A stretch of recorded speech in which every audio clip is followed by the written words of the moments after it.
Hello, ladies and gentlemen, boys and girls, dogs and cats, whatever you are. Welcome back to Ethan and Braden Productions. And today, we are playing World Conqueror 3, Japan 1950. So I've recorded this footage a little while in advance, and I set it to 4x speed. So obviously this isn't like live commentary or anything. Nope, I'm going back, doing this later, like some sort of crackhead. You know, I could be doing literally anything else, anything more productive, but no, I'm just rambling over crappy gameplay footage, because this is what I do with my life. I'm a total weirdo. So, we're playing Japan 1950 today, and, well, I guess I was playing Japan 1950. I kind of already made that clarification, but basically, Japan 1950, I just thought it would be a interesting country to play as, because I don't think I've ever actually played Japan in this start date, because I remember I used to just think it was too hard. Like, you're gonna see that the first like 10 turns of this, like 10-20 turns of this, is just me basically spamming field artillery just to stay alive, pretty much, because China spams. They will do anything in their power to get you off of Korea and themselves onto your mainland. They will do anything. But eventually they just run out of steam, so if you spam enough and just are very persistent, eventually you'll be able to push them back, and you'll see I actually do manage to beat China this episode. Is that the terminology we're going with here? Yeah, well, you guys know what I mean. It's okay. Part of it, too, is like your HQ level. I feel like in the past I wouldn't have been able to pull this off because I didn't have a good enough HQ level. I have like HQ level, I think my HQ level is 49. You know, not to brag, but I get my HQ levels decently high, but I think I did pretty good considering that I was a little bit rusty because I haven't really played this game that much lately because I've been doing more like, in terms of like games, I've been doing like Armchair Commander a lot more.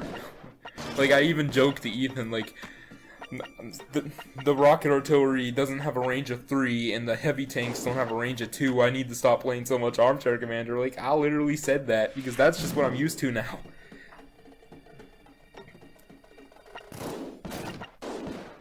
As you can see, we are attempting to advance through the Korean Peninsula. Let's just say it doesn't necessarily work the way I wanted it to at first. I had to sacrifice a lot of units, including Commander England, I'm pretty sure, who's my crappy 2-star artillery general, because I don't have enough medals to actually make him good.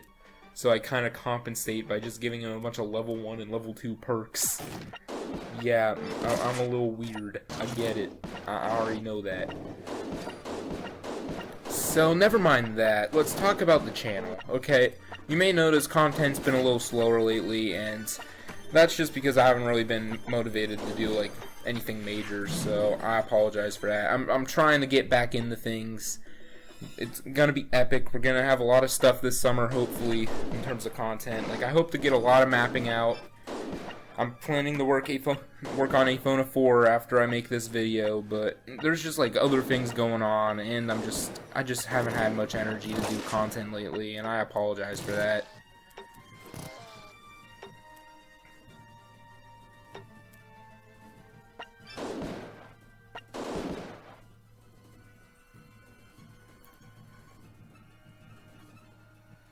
I feel like Japan 1950 would be a lot better if they had like a better starting position, because right here they're, you know what they're like? They're like Germany 1960, because Germany 1960, you have great starting technology. Like, you have missiles, you have nukes, you have level 4 factories, like, you have basically everything you need to have like a successful run in this game.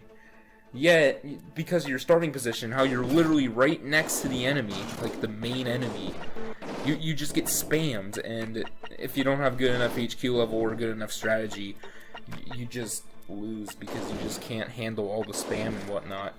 Like, that's part of it too here. I forgot to mention that you really need a good strategy for this, because like, if you screw up like one little thing, it could cost you the entire game when you're in some of these situations, because in some of these situations, as you can see, like with the Chinese paratroopers, I was pretty close to getting invaded, but I managed to survive.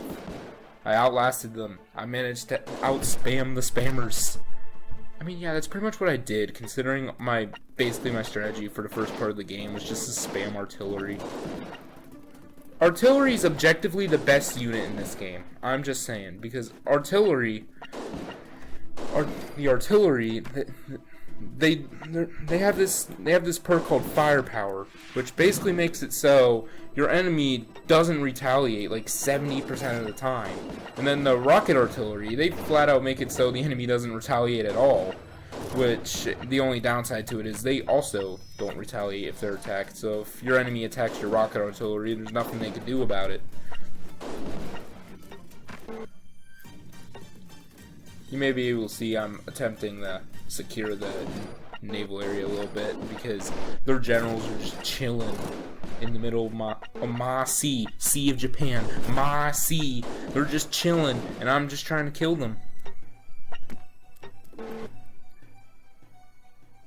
Yeah, I'm not a good commentator at all. I'm not Bruminati out here. I'm not like a pro at this.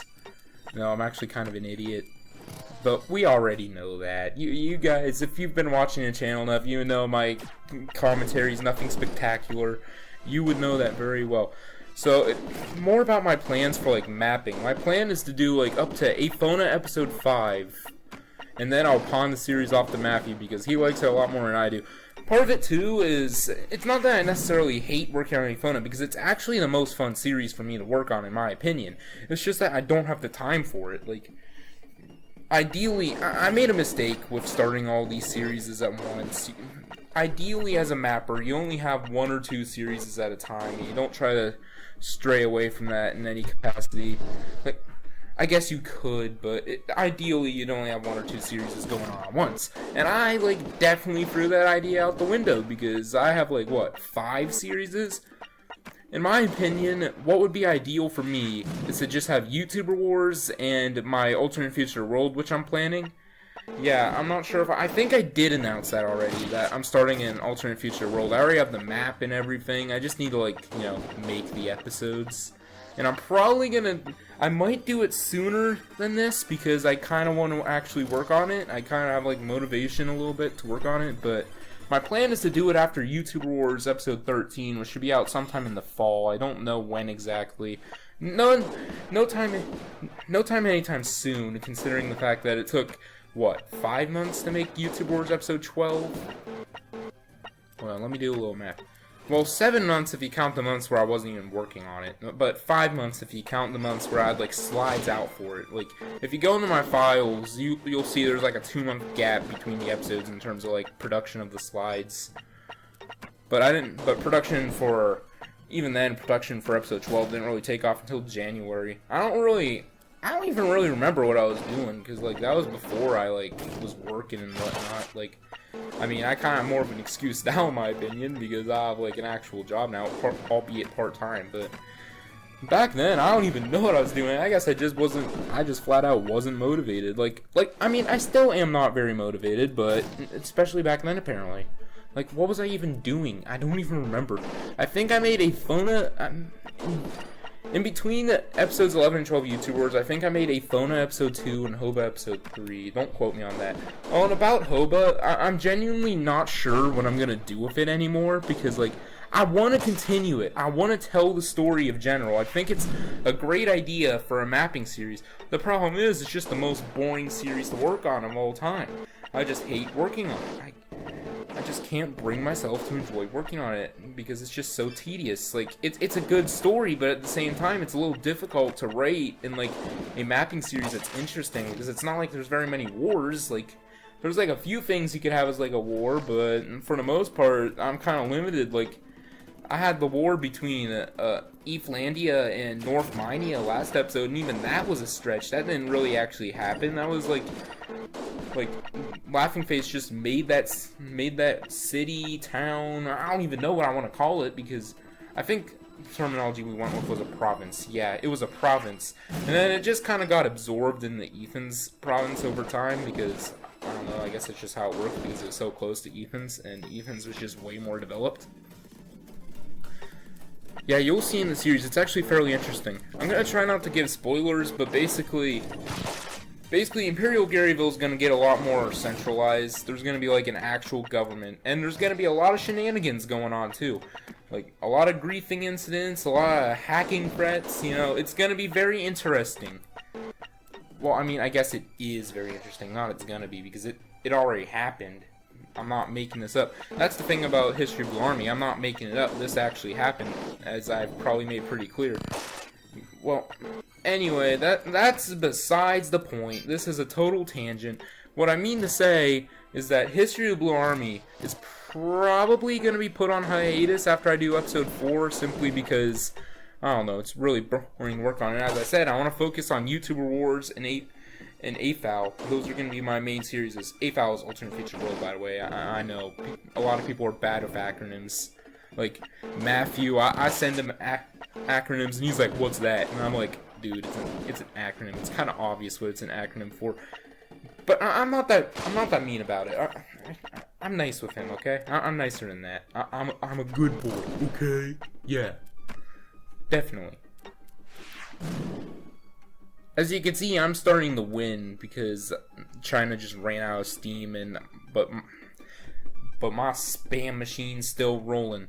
I am still producing more spam than the spam factory. You know, spam actually is pretty good. You know, people complain about spam, but no. Spam on an English muffin with a little egg and cheese, delicious. Delicious. Oh yeah, I was kind of mad about that. The Americans took Chang Chum. I really wanted it because I wanted to make nukes, but no, they had to take it. Luckily, I got Chongqing, so it was okay. I still got to make nukes. And quite frankly, after this episode, there's not really going to be anything major for me to hit with a nuke for a while, because, I mean, what am I supposed to hit? Like, Tehran? I don't even think that's in range of anything that can produce, like, missiles or strategic bombers anyway. Like, until I take Moscow, basically everything important's out of range, so I guess it's not that huge of a deal if I don't get to make nukes. Well, I'm too lazy to commentate over 18 minutes of footage, so I'll leave it off here and I'll play some epic music for y'all because I have a song that I really like and I think it fits the mood, sort of, I guess. It's a track I used before. I don't know why I'm hyping it up so much, but peace, Braden out. Enjoy the rest of the video.